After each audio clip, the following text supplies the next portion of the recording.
आज के इस वीडियो लेक्चर में हम सीखेंगे हीरोन्स फार्मूला कैसे प्रूफ किया जाता है।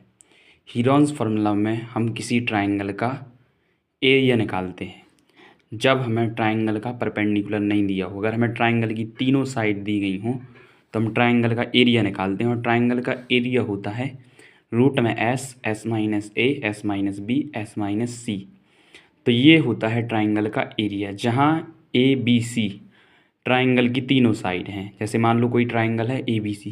तो ए के सामने की साइड ए, बी के सामने की साइड बी और सी के सामने की साइड मान लेते हैं हम सी। तो इस ट्राइंगल का एरिया इस तरह से हो जाएगा root s, S minus A, S minus B, S minus c. Where जो एस है ट्राइंगल का सेमी पैरामीटर। और सेमी पैरामीटर कैसे निकाला जाएगा, तो तीनों साइड को जोड़कर उसमें 2 से डिवाइड कर देंगे तो ए प्लस बी प्लस सी और डिवाइड में 2। तो ये है सेमी पैरामीटर। तो ए प्लस बी प्लस सी अपॉन में 2 है एस की वैल्यू। अगर इस 2 को इस साइड ले जाएंगे मल्टी में तो ए प्लस बी प्लस सी बराबर हो जाएगा 2s। तो ऐसा मान के चलेंगे कि हमें A plus B plus C S बराबर 2s पता है, तो ये प्रूफ करना है। तो हमें जैसे मान लो किसी भी ट्राइंगल का एरिया निकालना है, तो ट्राइंगल का एरिया निकालने का एक फार्मूला जानते हैं 1/2 बेस इंटू परपेंडिकुलर। तो जैसे अगर हम इस ट्राइंगल का एरिया निकालें तो इस ट्राइंगल के 3 बेस हैं, चाहे बी सी को बेस ले सकते हैं, चाहे इस साइड को बेस ले सकते हैं, चाहे ए बी साइड को बेस ले सकते हैं। जिस साइड को बेस लेना है उसी के सामने वाले वर्टेक्स वाला परपेंडिकुलर होना चाहिए। अगर हम बी सी को बेस लेते हैं तो परपेंडिकुलर ए से खिंचा होना चाहिए। अगर हम ए सी को बेस लेते हैं तो परपेंडिकुलर बी वर्टेक्स से खिंचा होना चाहिए। तो मान लेंगे हम यहाँ पर परपेंडिकुलर डाल देंगे, ए से सामने वाली साइड पर एक परपेंडिकुलर खींच देंगे और इस परपेंडिकुलर का नाम दे देंगे ए डी। इस पूरी यहाँ से लेकर यहाँ तक की पूरी साइड की डिस्टेंस है ए यूनिट मान ली। और यहाँ से लेकर मान लो हमने यहाँ तक की साइड मान ली, बी से लेकर डी तक की साइड, यहाँ पर पॉइंट है डी, तो बी से लेकर डी तक की साइड मान ली हमने एक्स यूनिट। पूरी साइड बी सी है ए और यहाँ से लेकर इतनी है एक्स। अगर हम इस पूरी साइड में से इतनी एक्स हटा देंगे तो ये वाली जो साइड है ए बचेगी ए माइनस एक्स। यहाँ से जो डी सी बचेगी ए माइनस एक्स। और जो बी डी है, बी डी हमने क्या मान लिया है, तो लेट बी डी बराबर, इसमें जो हम बी डी है बी डी को मान लेते हैं एक्स। अगर बी डी एक्स मानेंगे तो यहाँ से लेकर यहाँ तक जो सी डी है, सी डी बराबर हो जाएगी ए माइनस एक्स। ए माइनस एक्स क्यों होगी, क्योंकि पूरी साइड ए है और ए में से अगर हम इतनी साइड सब्ट्रैक्ट कर देंगे तो ये वाली साइड बचेगी। तो पूरी साइड ए और इतनी साइड है एक्स, तो ए में से हमने एक्स को सब्ट्रैक्ट कर दिया, तो ये जो डी सी है डी सी बची है ए माइनस एक्स। अब अगर हमें ट्राइंगल का एरिया निकालना है तो हमने परपेंडिकुलर खींच दिया है ए वर्टेक्स से और परपेंडिकुलर है ए डी। तो इस ट्राइंगल का एरिया हो जाएगा, अगर हम ए वाला बेस लेंगे, अगर हम बी सी को बेस लेंगे तो परपेंडिकुलर हो जाएगा ए डी।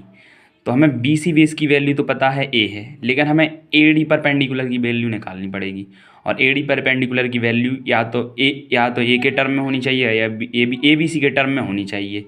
एक्स के टर्म में नहीं होनी चाहिए। तो हम परपेंडिकुलर को निकालेंगे ए डी को, और ए डी होना चाहिए ए बी सी के टर्म में, बस एक्स के टर्म में नहीं होना चाहिए क्योंकि हमने एक्स माना है। तो जैसे अगर हम ट्राइंगल ए बी डी लें, ए बी डी, तो ए बी डी ट्राइंगल एक राइट एंगल ट्राइंगल है, तो राइट एंगल ट्राइंगल में हम पाइथागोरस थ्योरम लगा देंगे। तो ये है परपेंडिकुलर, तो ये 90 डिग्री का एंगल है, तो इसके सामने वाली साइड हो गई ए बी और ए बी माना जाएगा हाइपोटेनियस। तो हाइपोटेनियस का स्क्वायर यानी कि सी का स्क्वायर। तो पहले लिखेंगे हम यहाँ पर इन ट्राइंगल, ये ट्राइंगल ए बी डी, तो ट्राइंगल ए बी डी में, तो ट्राइंगल ए बी डी में अगर हम पाइथागोरस थ्योरम लगाएंगे तो हाइपोटेनियस का स्क्वायर यानी कि सी का स्क्वायर बराबर में होगा बेस का स्क्वायर प्लस में परपेंडिकुलर का स्क्वायर। तो बेस का स्क्वायर बी डी की वैल्यू है एक्स, तो एक्स का स्क्वायर, और परपेंडिकुलर है ए डी, तो ए डी का स्क्वायर। तो यहाँ से जो परपेंडिकुलर है ए डी स्क्वायर हम ऐसा लिख सकते हैं, ए डी स्क्वायर बराबर इस एक्स स्क्वायर को इस साइड ले जाएंगे तो सी स्क्वायर माइनस एक्स स्क्वायर हो जाएगा, तो सी स्क्वायर माइनस एक्स स्क्वायर। तो यहाँ से जो ए डी की वैल्यू आएगी सी स्क्वायर माइनस एक्स स्क्वायर हो जाएगी, इसको मान लेंगे इक्वेशन 1। ऐसे ही हम ये वाला राइट एंगल ट्राइंगल ले लेंगे ए डी सी, तो right angle triangle A D C में, तो in the right angle triangle A D C. और जब right angle triangle A D C लेंगे तो इसमें पाइथागोरस थ्योरम लगा देंगे। तो ये वाला एंगल 90 डिग्री का, तो 90 डिग्री के सामने वाली साइड हाइपोटेनियस, तो हाइपोटेनियस का स्क्वायर बराबर बेस का स्क्वायर प्लस परपेंडिकुलर का स्क्वायर, या फिर डायरेक्ट लगा सकते हैं परपेंडिकुलर AD का स्क्वायर, और इक्वल में हाइपोटेनियस यानी कि B का स्क्वायर माइनस बेस का स्क्वायर, और इसका बेस है A माइनस एक्स, तो इसका बेस का स्क्वायर यानी कि A माइनस एक्स का होल स्क्वायर। अब जैसे यहाँ पर AD स्क्वायर की वैल्यू हमें C square minus x square given है इक्वेशन 1 में, तो AD स्क्वायर की वैल्यू रख देंगे इक्वेशन 1 से, तो इक्वेशन 1 से हम AD स्क्वायर के बराबर में रख देंगे C square minus x square, क्योंकि इस AD स्क्वायर के बराबर में C square minus x square है, तो इस AD की जगह पर हमने C square minus x square रख दिया इक्वेशन 1 से, और इक्वल में ये B square as it is, और माइनस यहाँ पर देखो ये माइनस एक्स का होल स्क्वायर खोल देंगे, तो A square plus x square minus 2AX को लेगा, लेकिन माइनस का सब में मल्टी हो जाएगा क्योंकि ब्रैकेट हटेगा तो मल्टी हो जाएगा, तो यहाँ पर हो जाएगा माइनस का A स्क्वायर माइनस का एक्स स्क्वायर और प्लस का 2AX। अब इस एक्स स्क्वायर को एक्स स्क्वायर से घटा सकते हैं, A स्क्वायर और B स्क्वायर दोनों को इस साइड कर देंगे, तो A स्क्वायर माइनस का है इस साइड से इस साइड आएगा, A स्क्वायर प्लस का हो जाएगा, और C स्क्वायर इसी साइड का इसी साइड रहने देंगे तो C स्क्वायर प्लस का ही रहेगा, और ये B स्क्वायर यहाँ कर देंगे तो माइनस का B स्क्वायर, और इक्वल में है 2AX बचेगा। अब इस x को यहीं पर रहने देंगे तो ये 2A यहाँ पर डिवाइड में आ जाएगा, तो A square plus C square minus B square और डिवाइड में आ जाएगा 2A और इक्वल में x। तो यहाँ से हमने x की वैल्यू निकाल ली, लेकिन हमें चाहिए परपेंडिकुलर यानी कि AD की वैल्यू, तो x की वैल्यू हम रख देंगे फिर से इक्वेशन 1 में, तो पुटिंग द वैल्यू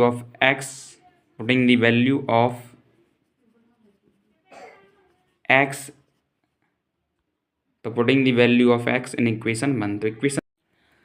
जब हम x की वैल्यू इक्वेशन 1 में पुट करेंगे तो यहाँ पर ये डी स्क्वायर इक्वेशन 1 है, जैसे AD स्क्वायर इक्वल में C square minus x square, तो AD स्क्वायर रहेगा, ये C स्क्वायर रहेगा माइनस यहाँ पर हमने रख दी x की वैल्यू, और x की वैल्यू है A square plus C square minus B square upon 2A, तो यहाँ पर ये रखी गई x की वैल्यू। अब x का स्क्वायर है तो x की पूरी वैल्यू का स्क्वायर हो जाएगा। अब इस पर अलग स्क्वायर कर दिया अपॉन में 2A का जब स्क्वायर खुला तो 4A स्क्वायर हो गया। अब इसको इन दोनों फ्रैक्शन को एलसीएम लेकर सॉल्व किया तो 4A स्क्वायर आया एलसीएम, तो 4A स्क्वायर का C स्क्वायर मल्टी हो गया, तो ये हो गया 4A स्क्वायर C स्क्वायर, और ये वाला टर्म एज इट इज, क्योंकि 4A स्क्वायर से 4A स्क्वायर 1 बार कटेगा तो 1 का इसमें मल्टी होगा, तो जैसा है वैसे ही रहेगा,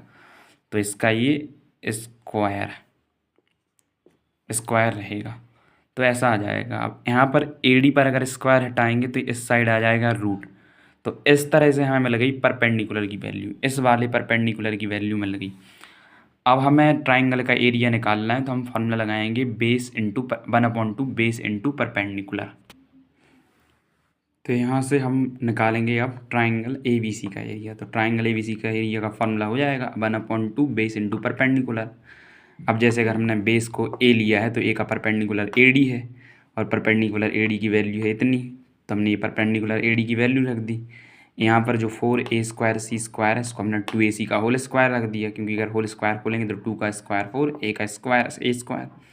और C का स्क्वायर C स्क्वायर। तो अब यहाँ से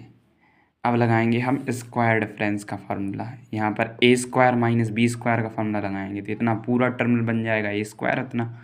पूरा टर्म बन जाएगा B स्क्वायर,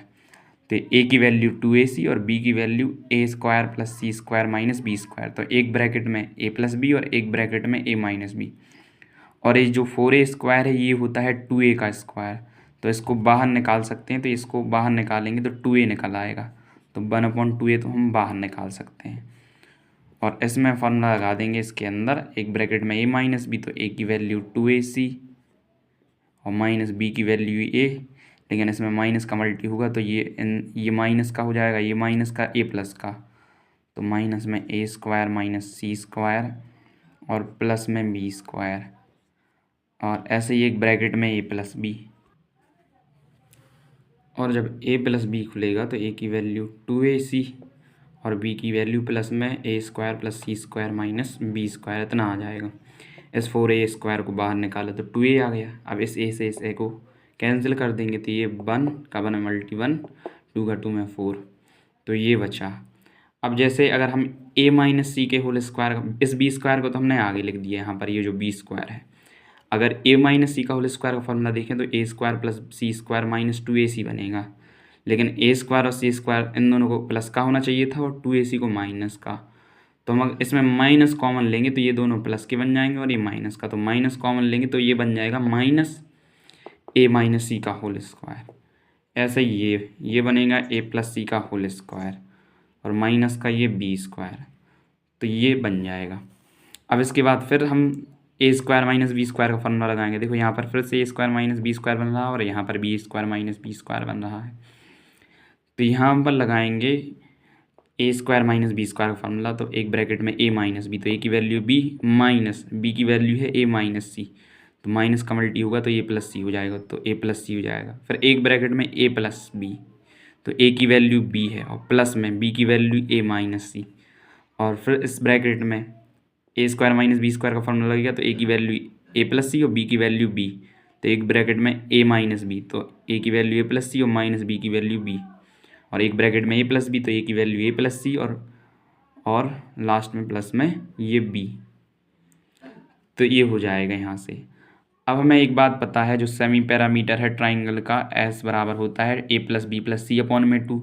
तो जो 2s है 2s इक्वल में हो जाता है ए प्लस बी प्लस सी के। तो जो अगर हम सी को इस साइड ले आएंगे तो ये सी माइनस का हो जाएगा, बी को इस साइड ले आएंगे तो बी माइनस का। तो अगर ए प्लस बी की वैल्यू पूछी जाए तो 2s माइनस सी, ए प्लस सी की वैल्यू पूछी जाए तो 2s माइनस बी, और ए प्लस सी की वैल्यू पूछी जाए तो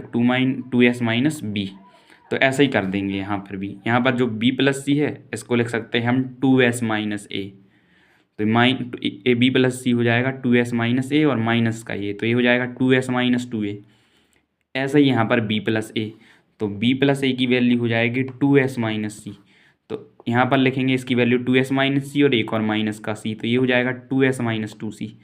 ऐसे ही यहाँ पर a प्लस सी की वैल्यू, तो a प्लस सी की वैल्यू हो जाएगी b जब इस साइड जाएगा तो 2s माइनस बी हो जाएगी, तो इसकी वैल्यू हो जाएगी 2s माइनस बी, इसकी वैल्यू 2s माइनस बी और एक और माइनस का b, तो 2s माइनस 2b हो जाएगी इसकी वैल्यू। और ये है a प्लस बी प्लस सी जिसकी वैल्यू रख देंगे हम 2s, तो s आ गया, ये बन गया 2s माइनस 2a, ये बन गया 2s माइनस 2c, ये बन गया 2s माइनस 2b, ये बन गया 2s। अब 2 इसमें कॉमन लेंगे, 2 इसमें 2 इसमें, तो इन तीनों में 8 कॉमन आ जाएगा, तो यहाँ पर बचेगा s minus A, s minus सी और s माइनस बी, और ये 2 और, तो यानी कि 16 आ जाएगा। 16 आ गया और 16 को बाहर निकालेंगे तो 4 निकल आएगा बाहर, तो यहाँ पर निकाल सकते हैं 1/4 और इनटू में 4 और बाहर निकल आएगा। तो s का 2 हटेगा तो यहाँ पर आगे इसको आगे लिख दो s, इसका 2 कॉमन आ जाएगा, तो यहाँ पर बचेगा s माइनस ए, ये बचेगा s माइनस बी और ये बचेगा s माइनस सी। तो अब इस 4 से इस 4 को काट देंगे, तो यहाँ पर था area of triangle A B C, तो area of triangle A B C बचा रूट के अंदर s minus A, s minus B, s minus C, तो ये हो गया s minus A, s minus B और s माइनस सी। तो यही हमें हेरोन्स फार्मूला प्रूफ करना था।